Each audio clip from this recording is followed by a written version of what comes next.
Yeah, I got a signed Carlos Santana CD. So Whoa, for real? That's yeah, sick. I hung it before I was leaving for the. I left. I went home for the weekend, and like just before I left, I hung it up, and it. I bumped it. I nudged it, and within 4 minutes after I hung it up, it fell and shattered everywhere. And I was Yeah. like, "This is gonna be the worst years of my Nice. life." Can I ask, why do you have a signed Carlos Santana CD? Is that Really new want to or? see how that's any One, of your two, three, business, four. actually. These boys only want the best stuff. They want the cream of the crop.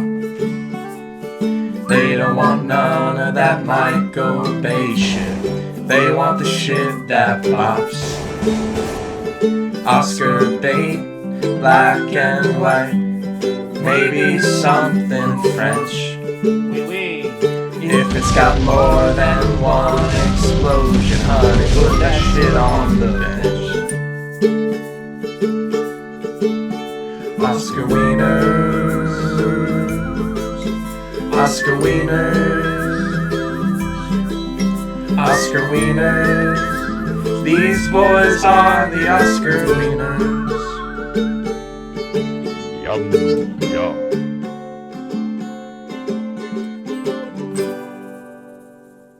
Oscar Wieners. Welcome to Oscar Wieners, Yes. the only show on the internet where Hollywood's biggest knight thinks that the only bigger scam than fighting for your country Hmm? is believing that country will take care of you after you come home. Ouch. Harsh reality. I'm G.I. Jane. And I'm Jane I.G. Nice. Yeah, No, I'm Michael. He's Ander. at your service. And this is a podcast where every week we pick a best picture wiener at random and try to figure out if it's best picture wiener-thy. Nice. And this week we're talking about the 1947 Best Picture winner, the 19th Annual Academy Awards, hosted at the Shrine Civic Auditorium. That had to have been just some random ass That's like a high school cafeteria. gym. Yeah, exactly. It is William Wyler. He has returned My once boy. again with the best years of our lives, which follows three um Three big shots. three servicemen who are coming home from World War II. You have Al, played by Frederick March. Yeah. You Old have guy. Fred Derry. I think Al is like infantry, like maybe just Army or Marines or something. Yeah, he's an infantry sergeant. You have Captain Fred Derry, played by Dana Andrews, who's a Air Force bomber guy. Yeah. And then you have Homer Parrish. Where is he on here? Played by, I can't find his name. But what's sick and twisted is that if you look at the artwork for this film, he's nowhere to be found. He's not even on there. He's a main character in this movie. And the way that they arranged it, they have like all the faces up there, and there's like a totally blank spot where he totally could be. Yeah.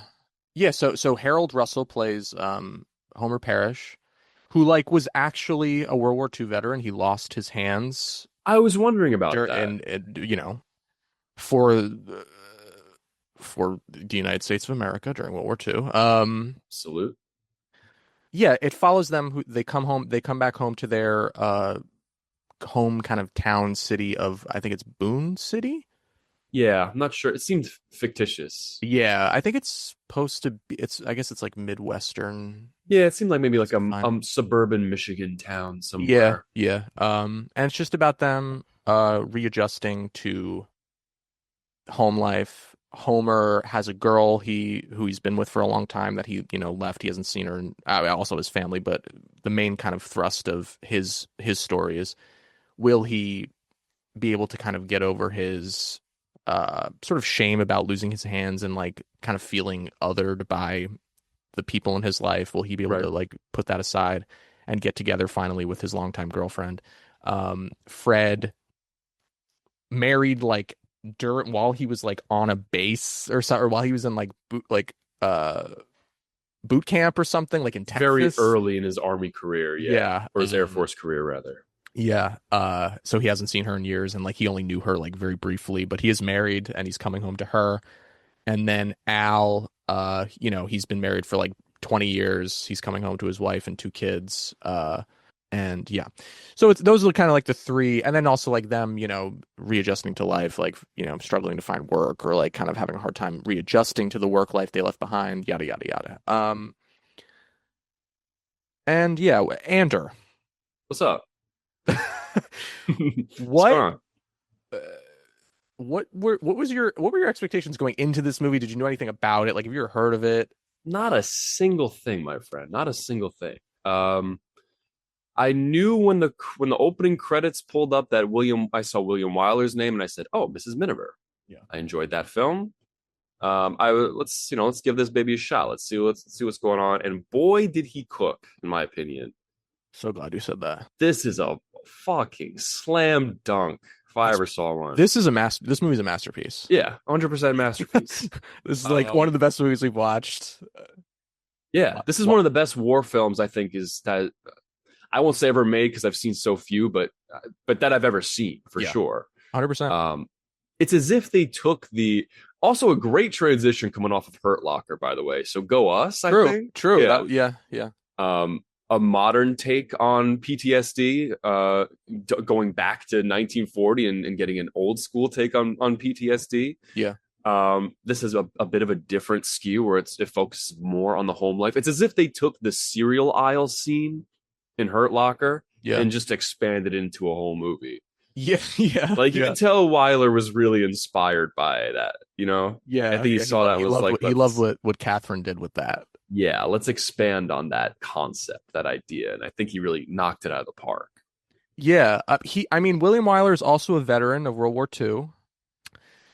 I think the movie, it feels so, and I think it actually helps too, like knowing, I don't know about the other two guys, but like, knowing that Harold Russell, who plays Homer Parrish, knowing that like he actually like was debilitated by his service during World War II, like it just like feels so like personal and like well observed, and like it feels like the people making this movie and also obviously the people in the movie have like lived what it feels like to transition after being away at war for like years.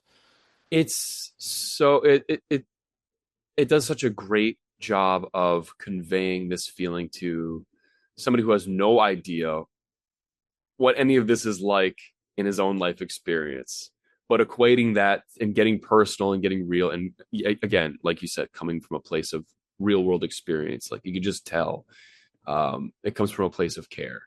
Like I knew this movie was like cooking like first 20 minutes. Like there's, all the guys eventually kind of get together because I actually kind of love the opening of the movie where it's like, you have all these soldiers who like are kind of like like in between, like they're back over in the United States, but like they're kind of at various like bases or airports just like trying to get home, and it's like there's so much air traffic that it's like, oh, you have to like wait for different flights, or like this one isn't making a stop there. When the movie starts, all these servicemen are just caught up in this military airport. Just everybody's trying to get home. Yeah. And they try to go to American Airlines. They're like, hey, we're booked up. And then like some rich businessman comes in and is like, I can fly first class and he has $100,000. And I loved that. Like, that's like the first literally scene where people speak. That's like the opening scene of anybody saying anything. And it's like, it's Fred trying to like get home, and just the juxtaposition of like this guy who literally is, he served his country. He should have the fucking red carpet rolled out for him. Yeah. And he can't get home. I mean, it's not like devastating, but it's like he can't get home, but this rich guy can because it's ironic. Yeah. It's like it. Yeah. And all these three guys get together eventually. It's like, they all end up on like this one plane that's heading to their hometown that they're all from. And the plane ride, I was like, William is hog-wilering. A bit forced, but I'll allow it. Yeah. Because the plane ride, it's just like how vulnerable these guys are with each other, like feels like radical in a movie from the 40s. Like it's taking like their war experience so seriously, and like I just found Yeah. it like so moving, especially like Homer, like these two guys they want Homer to like be able to have everything that he wants so badly because like, he what he gave up, being Homer has hooks for hands, we should yeah, say. yeah, I should say that. I feel like that's important to note. He lost his hands in like a boat, like his boat that he was on because he was in the Navy. It was an explosion of some kind. Yeah, and like Yeah. he lost his hands. So he has hooks and just like all of that stuff, all these guys like sharing with each other and like looking out over their hometown, like as it eventually comes up, like as they're on this plane ride. I'm just like, this is like, I've never seen this in a war movie before. Yeah. I mean, arguably this movie isn't a war movie. Like it doesn't show the war at all, like you said. Right. But like, yeah, it was. I was like, damn, he's cooking so hard. Yeah. And everything feels so organic too. Like it's not like it feels exactly how three military men would talk to each other, where you just have the exact right scenario where you just have this long ass plane ride and there's nothing else to do and you're rattling around this thing. And it's like there's nothing else to do or talk about except share war stories. Where are you from? Where did you serve? What did you do? What's your home life like? What are you excited about? So already these guys, you feel their connection from the very start of the movie. It's like maybe 7 minutes into it. Yeah. And you feel that these guys have a true, reasonably built connection, which serves as the foundation for the rest of the movie. Yeah, and even like, I mean, it's it happens kind of throughout the movie, but like as these guys kind of like struggle to adjust, like it feels like I guess to me it's subtly done. Every time they see each other though, it's like just the recognition of like, oh, at least there's this guy who knows sort of what I've been through. Because civilians like, can't relate. Yeah, all of them, really like all can't. these three guys feel so isolated by, coming home and like their families and stuff and their, friends, bosses, whatever. And like every time they see each other, it's like there's the way their faces like light up is like it's so sad, but also like very moving. Yeah. And also the ways in which that they re-encounter each other, I feel like were just so organic, where Homer is telling them about his favorite bar in town and they're like, oh, I've never heard of it before. Oh yeah, it's my uncle's place, you guys should come by sometime. And then throughout the course of the coming days that they've arrived home, they all end up at that bar and they run into each other, and it just feels so believable.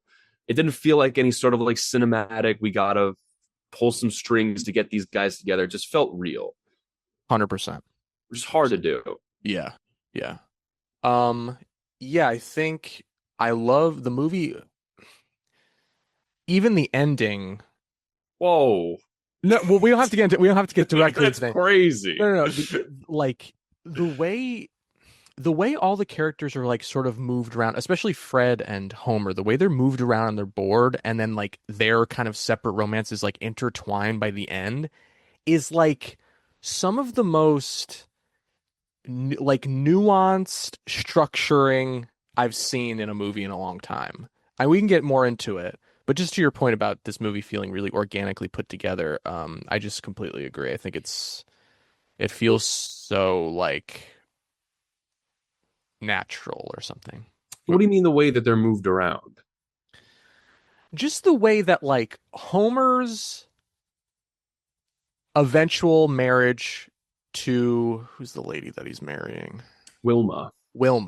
Fred Flintstone right. style. Right. The way he eventually, the way the movie ends with their wedding at Homer's, parents' house. And then the way like Fred, after not seeing Peggy for, a while because Al told him not to,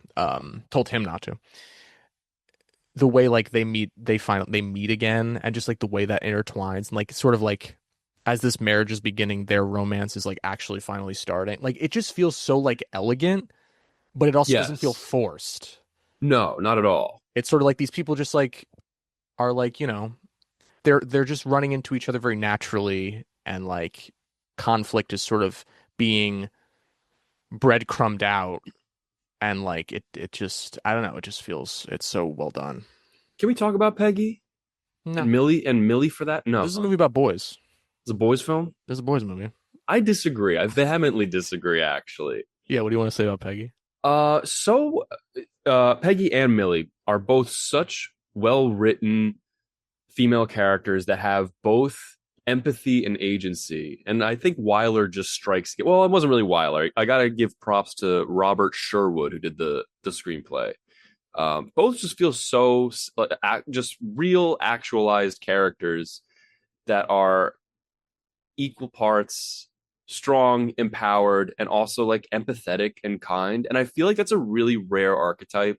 Like usually I feel like in modern films, when they portray a female character with agency, it's like an Ellen Ripley type, where it's like she has to be the ultimate badass and destroy a fucking xenomorph with a bulldozer or whatever.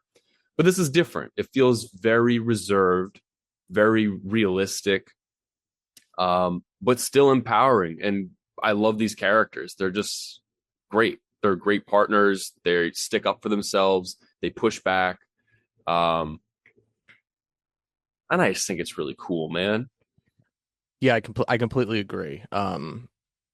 I maybe want to get into like sort of like the arcs of these three storylines, maybe a Okay. little bit. We've kind of hinted at it a little bit, basically. Like let's start with Al because we haven't really talked about him a lot. He's our pal. Our pal Al. He's our pal. He's the oldest. Yeah, he's like probably like in his like maybe Yeah. 50s. That seems about right. Yeah. Yeah. Wealthy banker type. Yeah. Um, Again, another ironic little. I know you love this. I know you love a class commentary. It's another little play that Weiler throws in where you have these three guys. They're all together on the plane. And they get in the cab. They go home. Um, Homer goes home to like a middle class suburban household. Um, Al goes home to he's a wealthy banker. He has this like high rise apartment that's very nice. And then the highest ranking officer, the captain with all the medals, goes home to his parents' home, which is basically just in a back alley somewhere. It's just a tiny little shack. And you're like, oh, this guy who's earned so many accolades in the war for all these selfless acts, like comes home and like this is his lifestyle. Like that's tough. That sucks. Yeah, I just love like it's so it's like on paper it might seem really simple, but as it was happening in the movie, I was like, Homer gets dropped off first. I was like, okay, kind of like a middle class sort of, and then like as it's like, I'm like, okay, William knows exactly what Yeah. he's doing. Like, Weiler did it again. yeah, and even how like their experiences, like, it's almost like these. Maybe it's never explicit, but it's sort of like these characters, like the people in their lives wouldn't interact because of their class, but because of these three guys united by, the war, it's like class is kind of broken down. And it's like Mm-hmm. they were almost able, by going overseas and fighting in the war, they were able to like strip themselves of their class like distinctions. And now it's like, I think part of what the movie's about is like, maybe not with all the characters, but especially with Fred, is like the discomfort of coming back home, like you said, where like Fred has all these accolades and like he's basically grew up like poor, and just like the sort of dissonance of that of like, and like sort of being like, oh well, I thought I'd passed class. I thought by fighting, by being a war hero, basically I'm over that. But it's like no, now you're back in the American system of like having to fucking work and whatever. Right. Record scratch, reset. You're a soda jerk now. Yeah. Just like you were back in the day. It's been how long? 6 years? 7 years? I think they say 3, at least for Fred, I'm pretty sure they say 3 years. 3 years. Okay. Yeah. Yeah. So Al, it's just this movie's so good. So the first like maybe 45 minutes, like everybody gets home. Al goes and everybody goes inside, but we'll stick with Al. Al goes, up his high-rise apartment. He meets his family again. It's so beautiful. His son opens the door. He's like, yeah. And then he's like, shut up. Then Peggy comes in. Yeah. Yeah. Then Peggy comes in. She's like, oh, and he's like, shut up. And then like when it gets quiet, you see Millie in the kitchen, whatever. She's like making dinner or whatever. And then like she hears like that it's gotten quiet. She's like, what's going on? Because they know like he's coming home. They just don't know exactly when. So she comes out and they see each other for the first time. And it's like so beautiful. Yeah. But what I love also about it is like, so you have this beautiful moment. And then, as we're cutting back to Al on his first night home, like he's sort of like grumpy.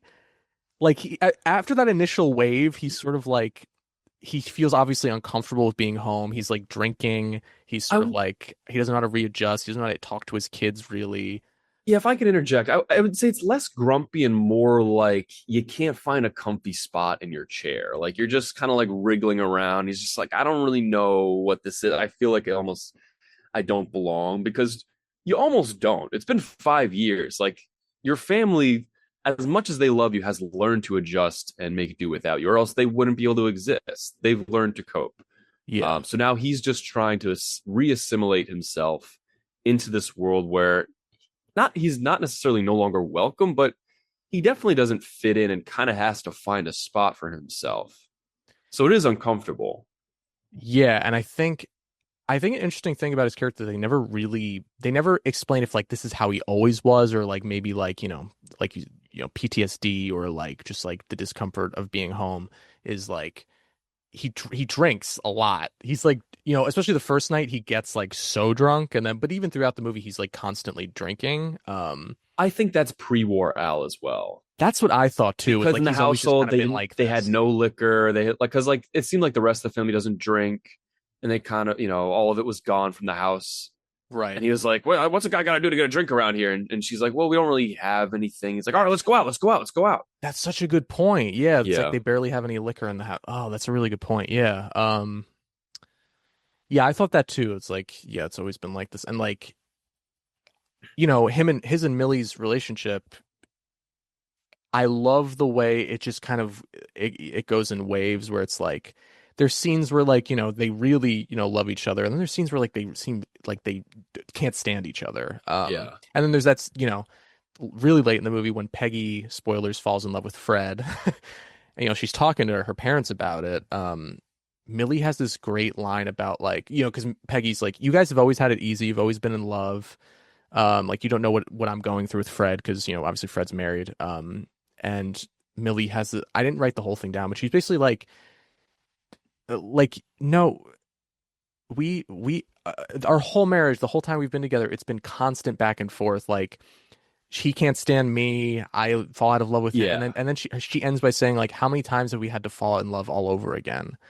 That was beautiful. It's so I believe I have chills saying it. It's so You're sweating. yeah, I'm covered in grease. Wow, it's not sweat. I'm sorry. It's like vodka sauce or something. It's like Yeah. you are glistening, greasy, sticky, reeking. I can smell you. That's You're enough. disgusting. It's sorry. enough. Sorry. Um Make a change. yeah, and I think it's so I just like I don't know. Alice like it's yeah. And then like That Al was a big hit. big hit, that scene's Big hit with the beautiful. kids. Yeah. Big hit with the kid. Everybody's like, I gotta stop you right here. Yeah, tell me. Al's children. Peggy, obviously, important character in the movie. Fred's love interest. Obviously, his Rob- son is like a major character. his son is a 35-year-old man playing a 15-year-old boy, and I feel just sick watching it, honestly.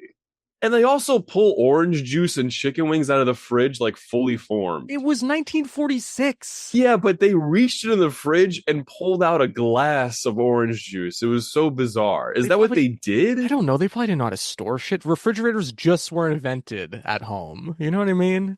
But did they have like a carton of orange juice, or was it like you squeezed it and then you made a few glasses and put them in the fridge? That's what I thought. Maybe that's what I ultimately surmised. Yeah, I think that's in order to maintain my sanity. But Al and his family, minus Robert, because who gives a shit about Robert? Am I right? They go on a debaucherous romp through the city. They go to like 9 different bars, which is crazy. But his family indulges him. And they end up at the bar that Homer recommended to them while they were on the plane coming home. His uncle's bar. Yes. Thus, they run into Homer. They run into Fred, who also ended up there. He was looking for his wife. Can't find her, which is distressing. But then they all end up hanging out, having a drink together. And that's when Fred meets Peggy for the first time. Right. And their romance, we'll use that to transition into Fred and also Peggy. Their romance, I think, is so it evolves like like I mean, organically is the perfect word. It evolves so organically where it's like, like they're obviously both attractive people. They are, talking. Hot. They're hot as hell. They're flirting with each other, whatever. Um, but it just happens so slowly. I mean, the movie's 3 hours long. It's a long movie. It's a long ass film, yeah. So it No, evolves. no filler. No, no. Every scene needs to be there. And so obviously Fred's looking for a job. He can't. He doesn't. You mentioned earlier he worked at like a soda fountain or whatever. What they call him, a soda jerk? He's a soda jerk. Yeah. So he makes He's ice soda cream. jerk. he makes ice cream sundaes, sandwiches, whatever. At Yeah. this like department store. That's when you jerk off into a sandwich and serve it to the customers. What? The fuck's Cut gotten it, I into you? guess. I You don't know. came back Just from cut it. Europe a freak. Fine, just cut it. I don't know. Just fucking I'm get leaving rid it of in. No, you don't have to. Just get rid of it. It's stupid. Yeah, and so he doesn't want to go back there, but eventually he ends up there. The store has been, it was like a mom and pop shop. It's now been bought by like, the 40s Kmart. equivalent of a conglomerate, which is like Yeah. they have like 5 stores. Yeah. And he goes back to work there. Makes like $32.50 a week, which is absurd. And yeah, and then he hates it there. His relationship with his wife, he doesn't like her. She wants to go out all the time. They're like running through all the money Fred had saved, being in the Air Force. More importantly, she just doesn't really understand that the person he was before the war is no longer the person he is. She can't really comprehend that and come to terms with it. They had only known each other for I don't know how long, but a very short time. Yeah, Marie is her name, Yes. played by Virginia Mayo. Yes, and she's like, "Why are you so obsessed with this war? It's over, you dumbass." But it's also interesting because early in the when they finally meet up again or whatever, and they're going out, like she's like, "Yeah, I have some friends. I've told them all about you," and he has like a regular suit on. She's like, "Can you wear like your military suit?" Yeah, And then when he puts it on, she's like, "That's good. Now you look like yourself." yeah, and you can see he just dies a little bit inside. And it's so good though. It's just like Fred. I feel like especially is like he like genuinely doesn't know who he is. Like I feel like his storyline is very much about like who is Fred? Like what does he want? The other two have like places they can land, and it's more about them like sort of kind of reintegrating those parts into his life. And Fred's sort of like, I don't like what is my life from here. That's a great point. I think that's why he's kind of the lead in this story, because he's truly trying to find where he belongs. Right. And Marie is so intolerant of that process. Yeah, she's like, "What do you mean? Like you're a war hero? Like just that's it. You won a bunch of stuff in the war. Now let's go dancing and drinking and have fun, and then that's our lives." Yeah, and she's like, "You keep like yelling in your sleep about some random shit. It's getting really obnoxious." Yeah, he's having like PTSD dreams, and she's like, "That's I can't get any sleep when you do that." Yeah, it's you're like being really obtrusive to my REM, actually. Yeah. I think especially Fred's section is such a good, like, I think this is a great movie about money. Just like, we've talked a little bit about it, but I think especially with Fred, like the dissonance between like, because Fred is on the plane ride in the early parts of the movie with Homer and Al. He's like, all I just want like, a job that pays pretty well. I want like a house. I want a wife. I'm not asking for much. Mm-hmm. And I think this is a really good movie about like the dissonance between the sort of idealized American dream, especially for veterans, and like it's like you think because you fought in a war for your country that you're gonna, like I said earlier, like roll the red carpet out. They'll roll the red carpet out for you. But then you're just like, you come back and it's like, no, you're just like another cog in like the capitalist machine. Yeah. And it's like either congratulate you float. Yeah. They'll pat you on the back for a week. Yeah. And then but beyond that surface level, there's not much that people are doing for you. Like it's so clear. That message is so clear when Fred goes on the job interview Yeah. at the pharmacy, and the guy's like, "Well, what are you qualified to do?" And Fred's like, the guy's trying to prompt him and be like, "Well, did you were you a commanding officer? Did you have a platoon? Did you have troops that you looked over?" And he's like, "No, I just dropped a lot of bombs on a lot of places, and I did it very well. Does that translate?" And the guy's like, "No, we got nothing for you. I'm sorry. Thanks for your service and all that, but it doesn't really help a pharmacy." It's crazy too, because like you could teach Fred how to do it. He And that's literally what he says. He's like, "I flew a can learn." plane. Yeah, I didn't know how Plane to fly a is plane hard a few years to ago. fly. Yeah, it's hard as fuck, dude. I've tried it hundreds of times. I crashed every time. And they're like, oh, but see, with this, you got to pick up a pen, you got to fill out forms. I don't know if you Yeah. have it in you to do I just that. don't know if you have the fucking gumption. It's crazy. It pissed me off so much. Yeah, nobody wants to give him a chance because his skills don't directly and obviously translate to the working world. Yeah, because like the only job he ever had was the soda fountain job or Yeah. whatever. So he goes back there. He's working there. Eventually, Millie pops in. They have a cute little first date at a really dingy Italian restaurant. Peggy pops in. What did I say? Millie is Al's wife. Right, Peggy. That would be daughter. scandalous. Yeah. They go for a little lunch date. Yeah. Because she's still fixated on him. She obviously has feelings for him. He has feelings for her. But somebody put a ring on it. So Yeah, and he kisses her. And it's really awkward. He's like, I kind of had to do that just to like, because we'll probably never see each other again. I just had to plant one on you. you didn't have to. It's a little much, pal. You know, there's actually this really funny scene. So, Peggy talks to her parents, Al and Millie, and they're like, the scene I described already. But then like, they're like, "Are you in love with him?" And she's like, "Yeah." And it's like, "All right, but he's like married, so what are you gonna do?" She's like, "I'm gonna break up their marriage." And I'm Oh, like, it's so great. That's crazy. Why would you do that? I did watch this with my mom, and when she said, she kind of does like a little pregnant pause and is like, "I'm gonna break up their marriage," and we're like, "Let's go." Homewrecker.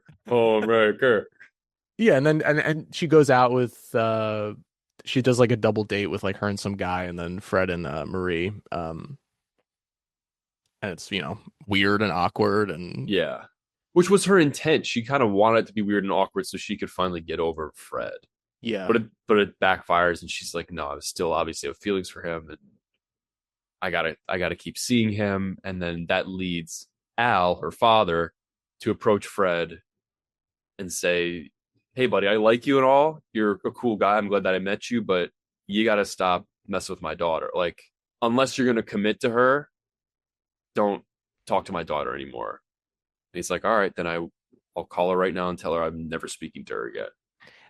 I feel like there's even, I don't know if he says it directly, but I do feel like there's something, like it seems like also Al is a little bit like, it's sort of like it's almost like a Jane Austen book where it's like, you're poor though also, and like I know you'll never really be able to like provide for her. You know what though? I don't feel that at all. Maybe I made it up. I think it's the opposite, where he's like, "Hey, I got money. Like, I can provide for the fam." Like,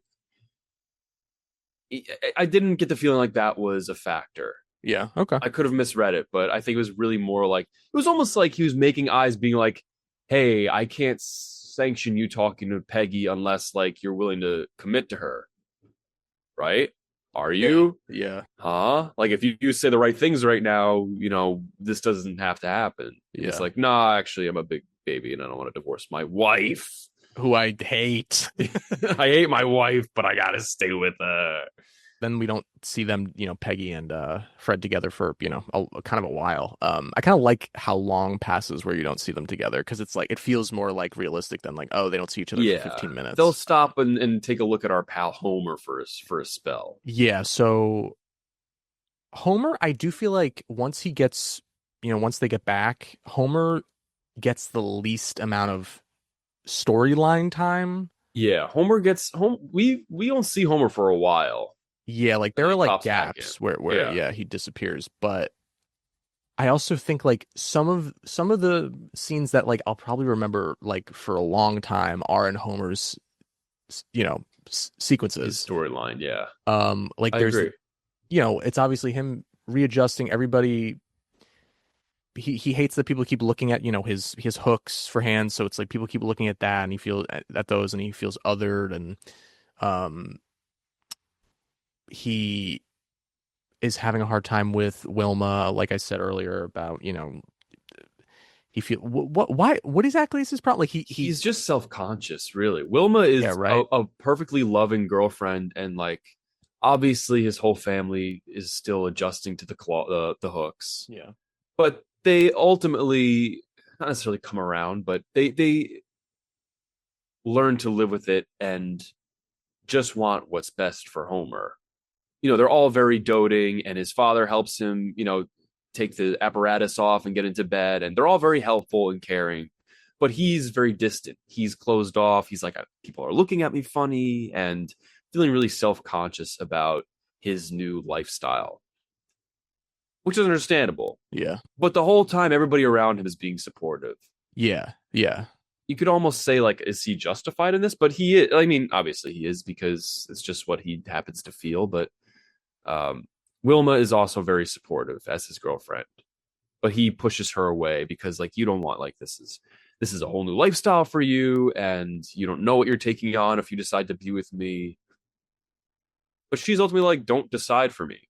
Like, let me experience what it's like to live with you like this.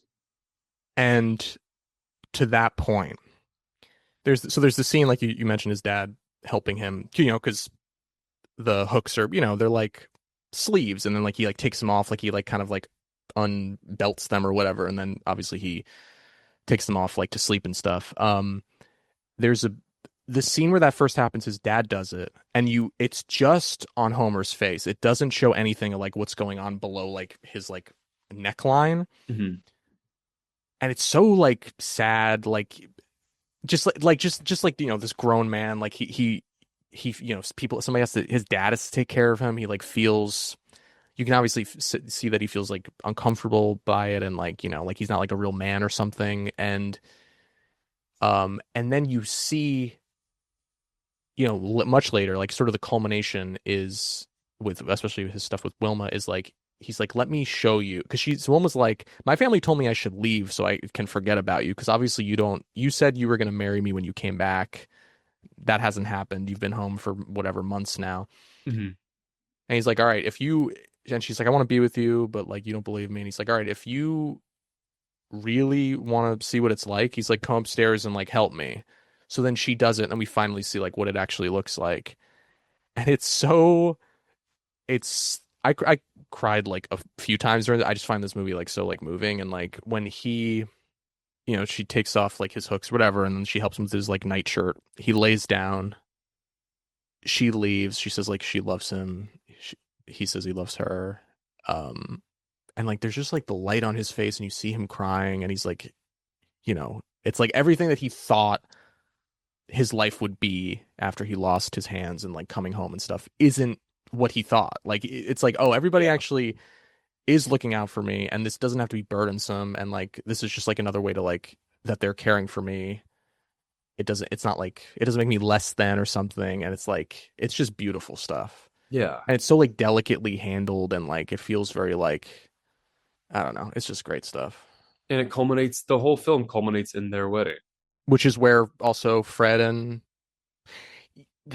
there's another, William Wyler knows how to shoot the freaking hell out of a movie, because in the scene where the final scene of the movie where Wilma and Homer are reading their vows to each other, or not vows, but like the the old I do business. Yeah. The way it's framed is like you have Wilma over here, then you got Homer's like back, and you kind of see his face a little bit, and then there's a little bit of space in the middle. You got like the people watching. Then there's Peggy looking at Fred across the room. Oh, I didn't even clock that. And you're like behind Fred, and it's like mirroring in the same shot. You're mirroring like these people saying their vows, and then these Peggy and Fred, like, who said haven't seen each other in a while, and Fred broke it off, said like, I'll never be with you because Al told him like either shit or get off the pot with Peggy. And you like that? Yes, disgusting, but fine. And just like it's just like beautiful, where it's like these vows are being said, but also these two people are looking across the room and it's like, oh, we're like in love with each other and like let's just like be together. And it's like it's so that's movies. Just you beat me to it. That's fucking movies right there. That's Because that could such only be done in movies. 100%. Yeah. I was just like, this is and then like Fred goes up to her once, everybody like, kiss the bride, blah blah blah. People crowd around Homer and Wilma. Who cares about those two? Then Fred and Peggy, like Fred's like, we're never like, I have no idea if I'll ever be able to like Find a job. Yeah, like I don't, he gets a job like an airfield, an abandoned airfield. Yeah, like basically junking, airplane parts and stuff. Yeah. He's like, I don't know if I'll be able to provide for you. But I don't know. We can like let's give it a shot. And it's just like great stuff. Great stuff. And it ends with a smooch. Ends with a smooch, as all movies should. Yeah, and that's Best Years of Our Lives. Gorgeous. Beautiful. It's incredible. Go watch it. What the hell are you doing here? Yeah, why are you watching? It's on Pluto TV. What the fuck? It's free on Pluto TV. Why are you here? Listen to us talk about it. We don't fucking know. I don't know shit. We didn't even mention the part where they play piano. Yeah. And it's great. And I'm really not going to tell you anymore, but you better just go fucking see it. How about that? Yeah. Please leave us alone. Please leave. For Christ's sake, stop bothering us. Pestering us. Jesus Christ. Who else is out there? Glad you asked. It better just be 5 movies because I really don't have the patience. I don't have the time for 10 goddamn movies. No. It looks like it's only 5. All right. So obviously, Best Years of Our Lives wins Best Picture. Congratulations. Worthy. Deserved. 100%. Next up we have the return of our favorite little Shakespeare boy, Laurence Olivier. Oh. Directing this time Henry V, in which he also stars as Henry V. He's obsessed. He's obsessed.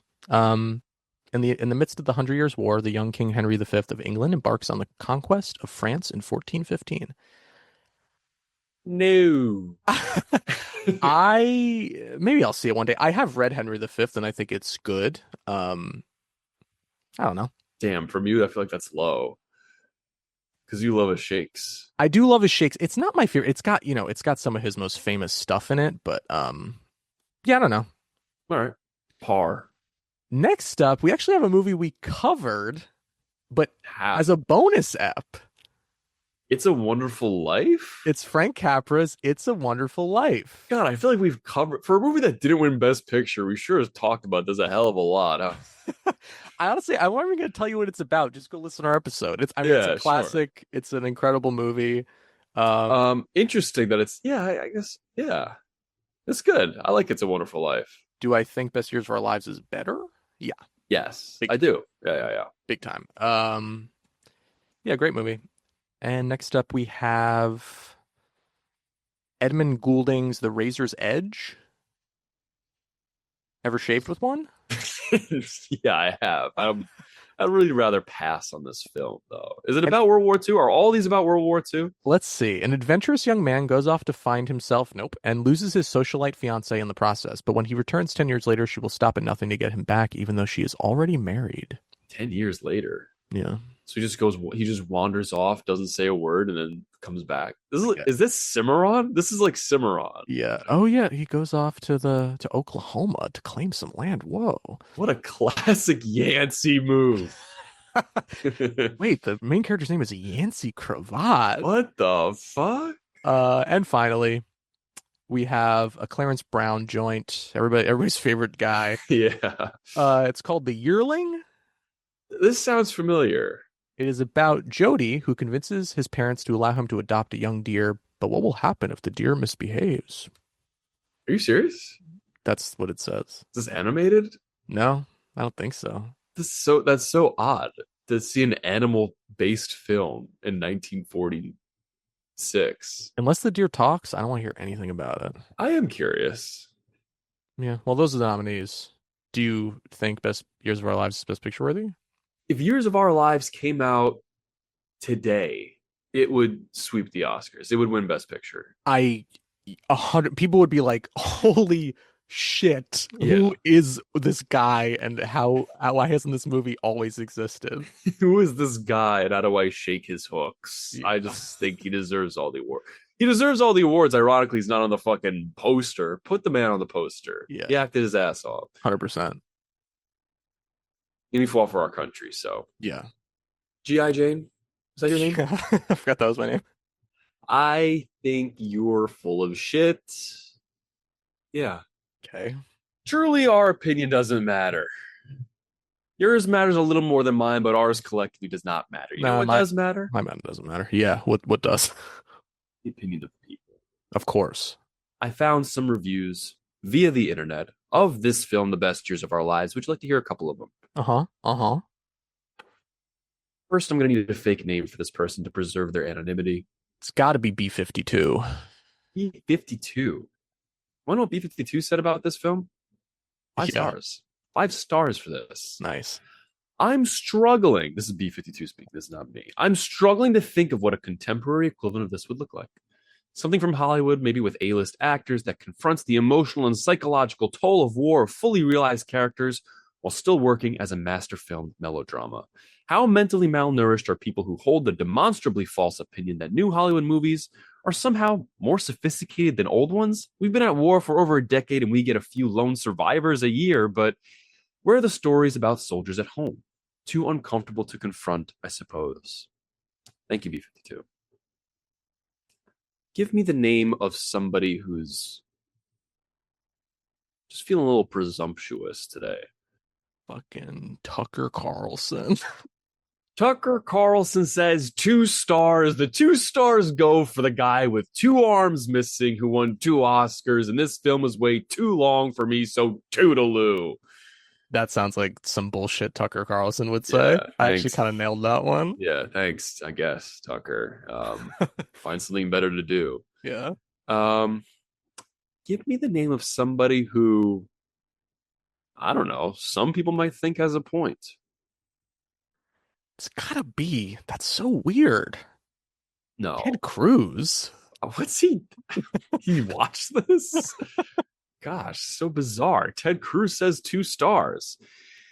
In the end, the picture's solution to the problem of what to do about all these men coming back with PTSD, unsuited for civilization that has got used to being without them, is that if they just find a good girl and a good job and figure out when to shut the fuck up, America will sure keep on ticking. And by gosh, I think that sucks shit. This is an issue shared by quite a few reviewers that I saw. How many stars was that? It was like, This is a 2-star review. Hmm. A lot of people think that maybe the film did more harm than good and is perhaps propaganda to a certain extent. I can always get on board with a radical critique like that. Yeah. I don't know. I'd have to think about that. I mean, it worked on me, and I thought it was very. Yeah, it worked on me. To me, it felt tasteful and like it treated these people with a lot of dignity, like everybody, soldiers and not. Yeah, I mean, I don't think you have to look at everything so cynically. Yes, America, the world is a bit of a tattered place, to put it lightly, and America has a large role in that, but I don't think that means we can't look at the individual, zoom in, and say that these characters, their stories were worth telling. Yeah, you can also argue that this is a movie about how the military-industrial complex actually makes people lonely. It isolates them from the home that they're fighting for, and the movie is about these people like refinding their community. Yeah, and I think that actually is a little radical. Yeah, I didn't think this movie was so rah America. I did think it pushed at people's preconceived notions about America and its role in World War II. Importantly, at a time when World War II was fresh in everyone's mind. Yeah. Like I thought this was fairly radical in that sense. And even I don't think it's like jingoistic. No, I didn't get that feeling at all either. I don't think it's like it doesn't, to me, I think actually what's radical about it is it doesn't have like the bootstrappy like oh, like especially with Fred, it's like Fred just needs to work hard enough or whatever, or just like really like individualistically strive, and then he will get everything that he wants. It's like, no, actually, he actually needs the support, and he needs like of the people around him, and also like he needs love in his life to feel confident, probably, like, Yeah. and to heal from what he's been through as much as he can. And And don't we all? yeah, I mean, yeah, and he'll like, I like that, especially Fred's storyline, who I think is kind of the main character of the movie. Um, if there is a main character, it's he doesn't end in a place where it's like he got everything that he wanted. He's like, yeah, I don't know what's gonna happen to me. Yeah, totally. I don't know. I get that take though. I think it's right to view a movie. We always have to be suspicious of stuff. Yeah, everybody, be critical, but Yeah. I disagree. Yeah, same. This one comes to us from Scoopity Pooperson. 2 stars. Gonna be so honest, I watched this at 2 times speed. It sounded like Simlish, but like war bad. Thank you. Thank you, Poopity. Of course, Anders concealing that was Roger Ebert of the Chicago Sun. Roger Ebert's review. Yeah, very eloquent. Thank you, Roger. Yeah. That's all I got. All right. Thanks for those. Next week we're gonna get way lighter. We'll be talking about Steve McQueen's 2014 Best Picture winner, 12 Years a Slave. Great. No, I think Jesus Christ. I think this movie's gonna be really intense. I hear it's really good though, so I've never seen it. So we'll see. Okay. But until next time, if you're ever want to break up a marriage that Ew. isn't it's not, I just don't like it. yeah, you're like, I don't, yeah. Yeah.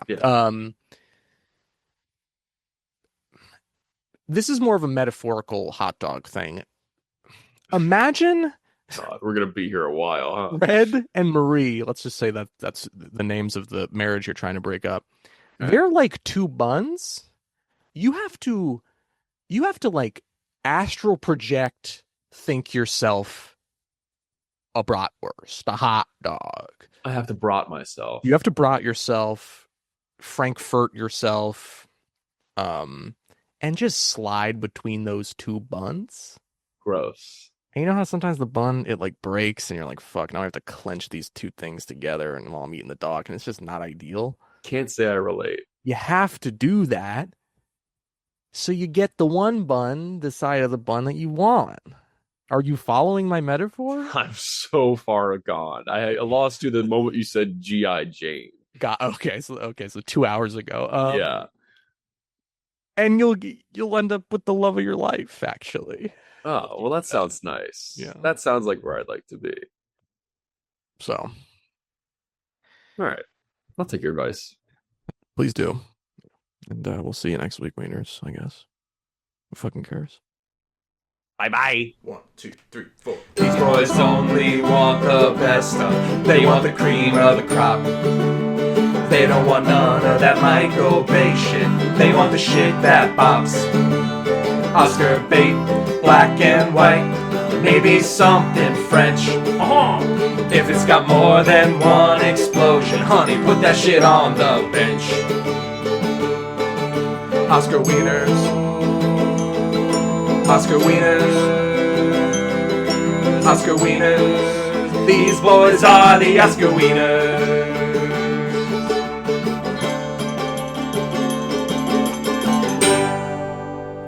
Oscar Wieners. All right. Let's- Give me 90 more seconds. This is unprofessional at this point. Me eating polenta, that's par for the course. This is unacceptable.